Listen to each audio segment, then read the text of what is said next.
আসসালামু আলাইকুম, সবাইকে স্বাগত জানাচ্ছি আজকের পর্বে আমরা দেখব কর অঞ্চল ঢাকা 25-এর অফিস সহকারী কাম কম্পিউটার মুদ্রাক্ষরিক পরীক্ষার প্রশ্নের সমাধান। পরীক্ষার সময় ছিল 1 ঘন্টা 30 মিনিট, পূর্ণমান ছিল 70 নাম্বার। তো চলুন শুরু করছি আজকের পর্বটি।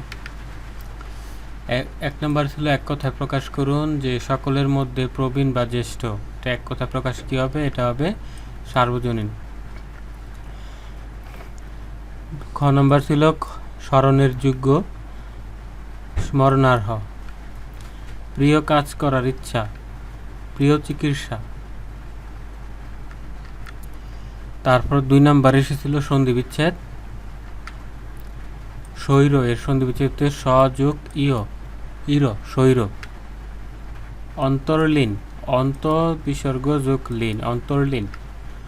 মাত্রাপ্রদেশ, এর সন্ধি বিচ্ছেদ মাতৃ যোগ উপদেশ, মাত্রাপ্রদেশ।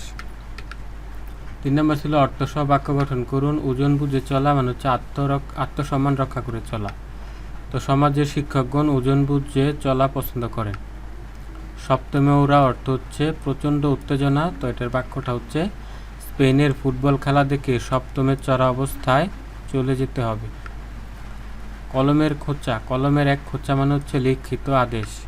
কলমের এক খোঁচা দিয়ে বড় সাহেব অফিস সহায়ককে বদলি করে দিলেন। 4 নম্বর ছিল ব্যাস বাক্য সহ সমাসের নাম লিখুন। তো গুফ খেজুরে, এর ব্যাস বাক্য হচ্ছে গুফে খেজুর পড়ে থাকলেও খায় না যে, মানে নিতান্তই অলস। এটা হচ্ছে মধ্যপতলোপী বহুব্রীহি সমাস। শশব্যস্ত, এর ব্যাস বাক্য হচ্ছে শশকন্যা ব্যস্ত। এটা হচ্ছে কর্মদ্বারয় সমাস। মামাবাড়ি, এর ব্যাস বাক্য হচ্ছে মামার বাড়ি। এটা হচ্ছে ষষ্ঠী তৎপুরুষ সমাস।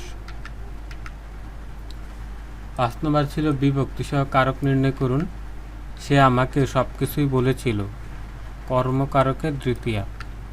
সারা রাত বৃষ্টি ছিল, অধিকরণে শূন্য, সারা রাত অধিকরণে শূন্য। আর শিকারী বিড়াল গুপে চেনা যায়, এটা হচ্ছে করণে সপ্তমী।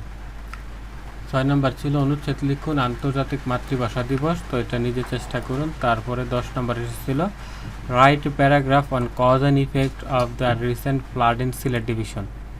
সিলেটের বন্যা নিয়ে প্যারাগ্রাফ লিখতে হবে, এটাও নিজে চেষ্টা করুন, ট্রাই ইয়োরসেলফ।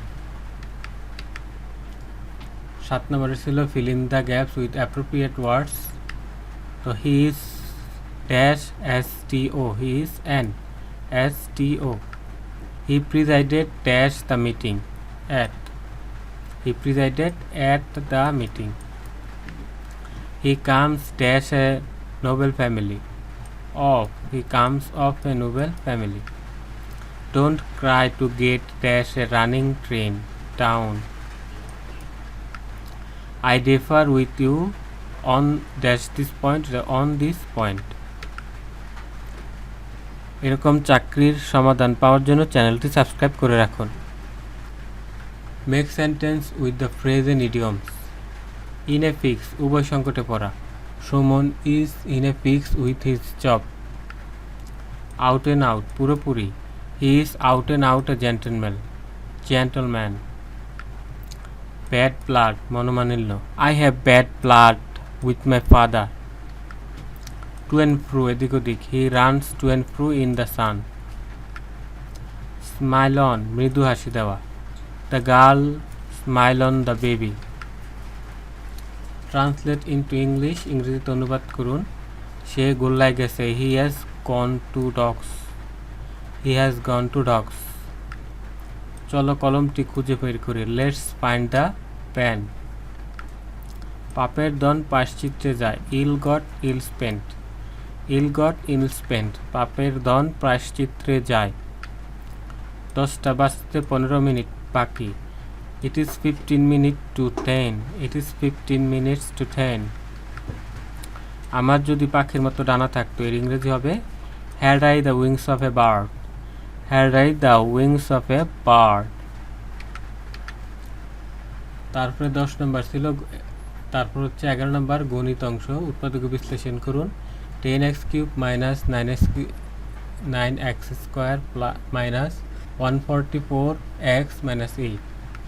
তবে x plus 3 into 2x minus 3 into 5x minus plus 3। 2 অঙ্ক বিশিষ্ট কোন সংখ্যার অঙ্কদ্বয় সমষ্টি 17 যোগ করলে যোগফল দশক স্থানীয় অঙ্কটির 4 গুণ হয়, কিন্তু সংখ্যাটি থেকে 9 বাদ দিলে অঙ্কদ্বয় স্থান পরিবর্তন করে সংখ্যাটি কত? 87। কোনো আসল 4 বছরে মুনাফা আসলে 6,600 টাকা হয়। মুনাফা আসলের 38 অংশ হলে আসল ও মুনাফার হার কত? আসল 4800 টাকা, মুনাফার হার 9.37%। তারপর হচ্ছে আমাদের সর্বশেষ সাধারণ জ্ঞান অংশ, যে এক কথায় প্রকাশ করুন যে ভাষা শহীদ আব্দুল জব্বারের নামে নামকৃত জব্বারনগর গ্রামটি কোন জেলায়? ময়মনসিংহ জেলায়। হালদা নদী কী কারণে বিখ্যাত? প্রাকৃতিক মৎস্য প্রজনন কেন্দ্র হিসাবে হালদা নদী বিখ্যাত। বাংলাদেশের একমাত্র পাহাড়ি দ্বীপ কোনটি? এটা হচ্ছে মহেশখালী, কক্সবাজারে। বঙ্গবন্ধু স্যাটেলাইট 1 উৎক্ষেপণ করা হয় কবে? 11 মে 2018 সালে। একনেকের চেয়ারম্যান কে? প্রধানমন্ত্রী। মুক্তিযুদ্ধের সময় ঢাকার গেরিলা বাহিনীর নাম কী ছিল? Crack platoon. এইচটিটিপি এর পূর্ণরূপ কী? Hyper text transfer protocol. এটা হচ্ছে এইচটিটিপি এর পূর্ণরূপ। পদ্মা কোন জাতীয় উন্নত প্রজাতির শস্যের জাত? তরমুজ। পদ্মা তরমুজ। সাত ইল আরব অঞ্চলটির বিরোধের সঙ্গে কোন দুটি দেশ সম্পৃক্ত? Iraq, Iran. বাংলাদেশের জাতীয় পতাকা প্রথম উত্তোলিত হয় কোন তারিখে? 2 মার্চ 1971। সিএআরই এর পূর্ণরূপ কী? Cooperation for assistance relief anywhere. Bhawaiya কোন অঞ্চলের গান? রংপুর এলাকার। বর্তমানে দেশের বৃহত্তম বিদ্যুৎ কেন্দ্র কোনটি? পায়রা তাপবিদ্যুৎ কেন্দ্র। মুজিবনগর সরকারের অর্থমন্ত্রী কে ছিলেন? Captain M Mansur Ali.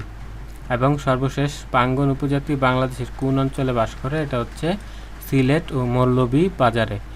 তো এটাই ছিল আমাদের আজকের প্রশ্নের সমাধান। এরকম চাকরির প্রশ্নের সমাধান পাওয়ার জন্য চ্যানেলটি সাবস্ক্রাইব করে রাখুন। দেখা হবে আগামী পর্বে। সেই পর্যন্ত সবাই ভালো থাকুন। আল্লাহ হাফেজ।